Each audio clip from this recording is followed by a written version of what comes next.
नमस्ते ट्रेडर्स, मेरा नाम है पवन चौधरी और आपका मेरे चैनल डे ट्रेडर इंडिया में बहुत बहुत स्वागत है। दोस्तों, आज का हमारा how to become a professional day trader ये सीरीज का 5th पार्ट है। इसमें हम रिस्क रिवॉर्ड के बारे में जानेंगे। इमेच्योर रिस्क रिवॉर्ड के बारे में हमने पिछली वीडियो में जाना था। ये वीडियो में हम mature risk to reward ratio के बारे में जानेंगे।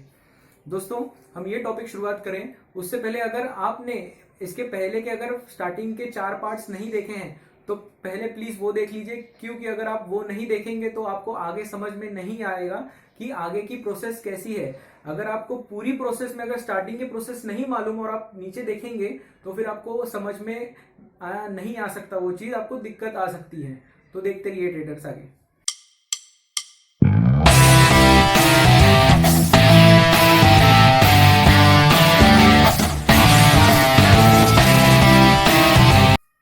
कोई भी बिगिनर डे ट्रेडिंग सीखना शुरुआत करता है तो सबसे पहले जाता है स्ट्रेटेजी पे। वो स्ट्रेटेजी चूज कर लेता है, जैसे उसके पर्सनैलिटी के हिसाब से उसको स्ट्रेटेजी जो भी अच्छी लगती है वो चूज कर लेता है। फिर उसके बाद में उसको फेलियर आता है, फिर बाद में आता है रिस्क मैनेजमेंट की तरफ। तो रिस्क मैनेजमेंट की तरफ जब भी आता है तभी उसके सामने एक वर्ड आता है, एक टर्म आता है, रिस्क टू रिवॉर्ड रेशियो। तो दोस्तों, जब भी वो उसकी तरफ देखता है तभी वो फिर अपना एक नजरिया बदल देता है कि इसको सोचना कैसे, कि एक्चुअली ये ट्रेडिंग बिजनेस को देखना कैसे, कि कैसे अपना जो आना है वो ज्यादा आए और जो जाना है वो कम से कम जाए, इसकी तरफ वो ज्यादा ध्यान देने लगता है। फिर उसके बाद जब भी वो अपने स्ट्रेटजी के हिसाब से जब भी उसको एकदम हाई एफिशिएंट रिस्क रिवॉर्ड मिल जाता है, एकदम एफिशिएंट जो एकदम ज्यादा इंप्रूव्ड है, जिसमें रिवॉर्ड बहुत ज्यादा है और रिस्क बहुत कम है, ऐसा उसको जब भी रिस्क रिवॉर्ड मिल जाता है ना तभी वो वापस ट्रेडिंग शुरुआत करता है। और जब भी वो ट्रेडिंग करता है तभी वो लास्ट में अगर रिजल्ट्स देखता है ना तो उसको कहीं ना कहीं डिससेटिस्फेक्शन होता है, क्योंकि रिजल्ट्स तो अच्छे जा रहे हैं, सिस्टम हम फॉलो कर रहे हैं, रिजल्ट भी कौन कौन से अच्छे जा रहे हैं, प्रॉफिट्स भी हो रहा है, लेकिन ये दिख क्यों नहीं रहा है। नेट प्रॉफिट में हमेशा बढ़ोतरी हो रही नहीं है। क्यों नहीं हो रही है नेट प्रॉफिट में बढ़ोतरी? उसके पीछे रीजन क्या है? दोस्तों, वो सोचता है ना कि मेरे को अभी बस रिस्क टू रिवॉर्ड आ गया, मेरे पास अच्छे से अच्छा रेशो आ गया रिस्क टू रिवॉर्ड का, तो बस अभी मेरा काम खत्म। दोस्तों, ऐसा नहीं होता। बहुत सारी चीजें हैं छोटी छोटी। अगर आपको पूरी की पूरी प्रोसेस मालूम है तो आपने वो पूरी प्रोसेस समझी नहीं है अच्छे से, अगर आप फेल हो रहे हो, क्योंकि बहुत छोटी छोटी भी बीच बीच में ना लिटिल प्रोसेसेस है। अगर अच्छे से उसको फॉलो नहीं करोगे, फॉलो करने से पहले अगर आप वो समझोगे ही नहीं तो आपको मालूम ही नहीं पड़ेगा कि अरे भाई ऐसा भी कुछ है। ये जो पार्ट है, ये जो मैंने नाम दिया है कि मैच्योर रिस्क रिवॉर्ड, ये आपका जो रिस्क रिवॉर्ड आपने जो पहले बनाया, हमने पहले पिछले वीडियो में जो सीखा रिस्क रिवॉर्ड जो 1:10, 1:20, 1:30 यहां तक दे देता है, तो वो लेकिन इमेच्योर रिस्क टू रिवॉर्ड है। उसको मैच्योर कैसे किया जाए? दोस्तों, अगर आप इमेच्योर रिस्क टू रिवॉर्ड से अगर ट्रेड करोगे ना तो आपको फेल होना है, मतलब होना ही है। लेकिन आप कैसे फेल होगे? आप सिस्टमैटिकली फेल होगे। आप सीधे धड़ाम से नीचे नहीं गिरोगे, आप आस्ते आस्ते आस्ते आस्ते आस्ते आस्ते नीचे गिरोगे। दोस्तों, यही बात है। दोनों में अगर आपको डिफरेंस समझ में आ जाता है तो आप ये डे ट्रेडिंग जीत सकते हो। दोस्तों, मैं भी जब भी कंसिस्टेंट प्रॉफिट बनाने लग गया था अपने ट्रेडिंग करियर में, तभी स्टार्टिंग में ऐसे ही हुआ था कि मेरे सारे प्रॉफिट्स मतलब ट्रेड्स अच्छे जा रहे हैं, मुझे प्रॉफिट्स हो रहे हैं, लॉस सब छोटे छोटे लेकिन प्रॉफिट्स बड़े बड़े। लेकिन उसमें होता क्या था कि जो ग्रॉस प्रॉफिट है वो हमेशा जाता रहता था, लेकिन जो नेट प्रॉफिट है ना वो हमेशा मार खा लेता था, वो हमेशा छोटा ही हो जाता था, और कभी कभी ऐसा होता था कि वो सीधा नेगेटिव में घुस जाता था। तो मैं सोचा कि यार ये एक्चुअली हो रहा क्या है, अपना तो सब बराबर है, मैंने सारी प्रोसेस जो भी ट्रेडिंग की है मैंने वो सब फॉलो की है, लेकिन अभी भी वो चीज मिल क्यों नहीं रही है, कंसिस्टेंट रिजल्ट क्यों नहीं आ रहा है। तो दोस्तों, फिर जब भी मैंने उसको एकदम बारीकी से देखा, हर एक ट्रेड को अच्छे से स्टडी किया, तभी एक माइनर चीज मालूम पड़ी कि दोस्तों, हमने जो कल रिस्क टू रिवॉर्ड देखा ना वो सिर्फ और सिर्फ एक ट्रेडिंग के हिसाब से था, ट्रेडिंग के हिसाब से, चार्ट्स के हिसाब से, कि ये प्राइस अगर ऊपर हमने ये पॉइंट पे लिया, अगर उसका लॉस होता है तो वो लॉस, अगर बड़ा होता है छोटा होता है लॉस तो ये, अगर उसका प्रॉफिट होता है तो ये प्रॉफिट, तो जैसे है वैसे जो दिखा वो हमने किया। लेकिन एक चीज है जो नहीं दिखती, वो सीधा दिखती है हमको हमारे रिपोर्ट्स में, जो हमारे ट्रेडिंग डे के बाद आती है, 3:30 बजे के बाद, जो हमारे ब्रोकर हमको भेजते हैं वो रिपोर्ट्स में। तो दोस्तों, जब भी वो रिपोर्ट्स मैंने अच्छे से स्टडी की ना तभी मुझे पूरा मामला समझ में आ गया कि एक्चुअली है क्या। तो दोस्तों जो लॉसेस होते हैं ना, अगर आप कोई भी ट्रेड अगर लॉस करते हो तो लॉस हमेशा दो प्रकार के होते हैं। पहला होता है एक डायरेक्ट लॉस और दूसरा होता है इनडायरेक्ट लॉस।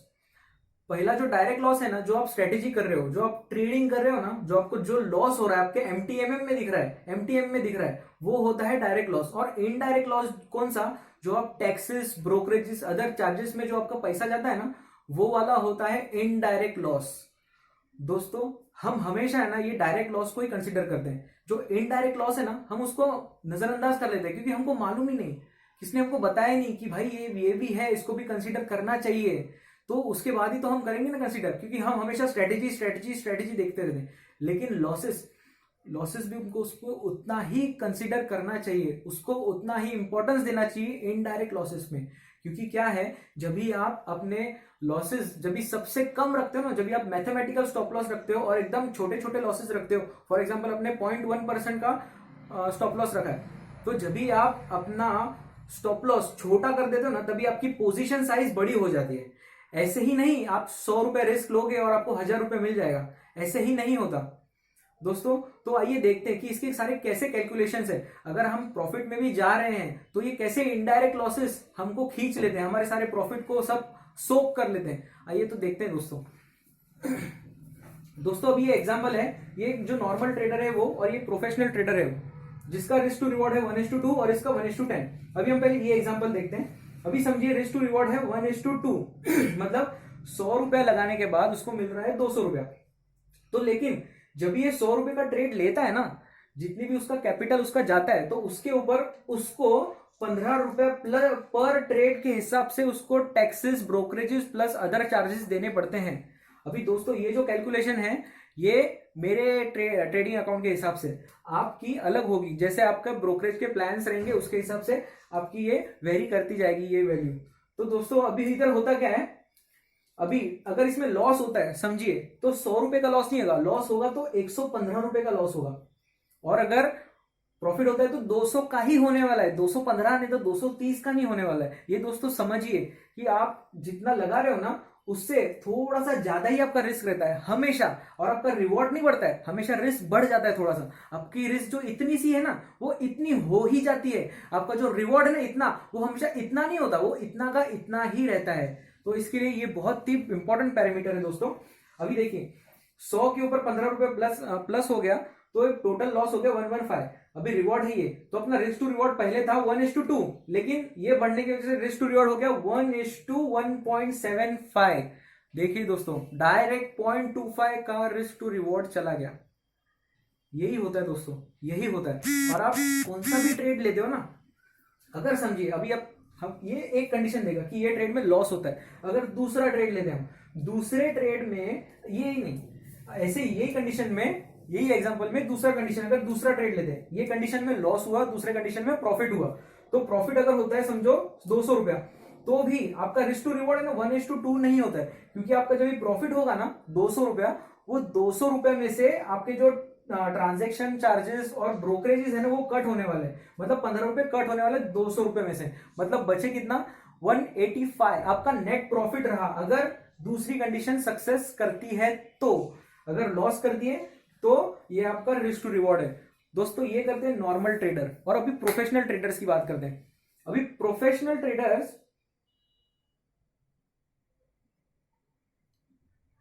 ट्रेडर्स का रिस्क टू रिवॉर्ड है 1:10।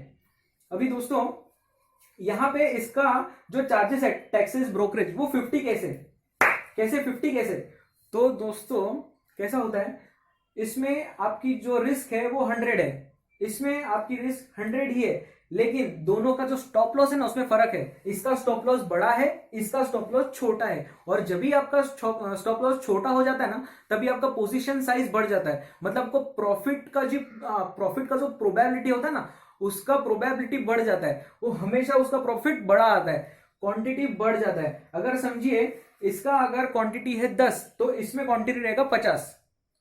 यही है दोस्तों, हमेशा प्रोफेशनल ट्रेडर्स का छोटा रिस्क के साथ हमेशा बड़ी ही क्वांटिटी आती है। तो देखिए दोस्तों अभी 50 रुपीज इसको टैक्सेस में चले गए। अभी फॉर एग्जांपल ये ट्रेड लॉस हो जाता है, तो देखिए दोस्तों जो 100 रुपए का इधर लॉस होने वाला था वो इधर हो जाता है सीधा 150।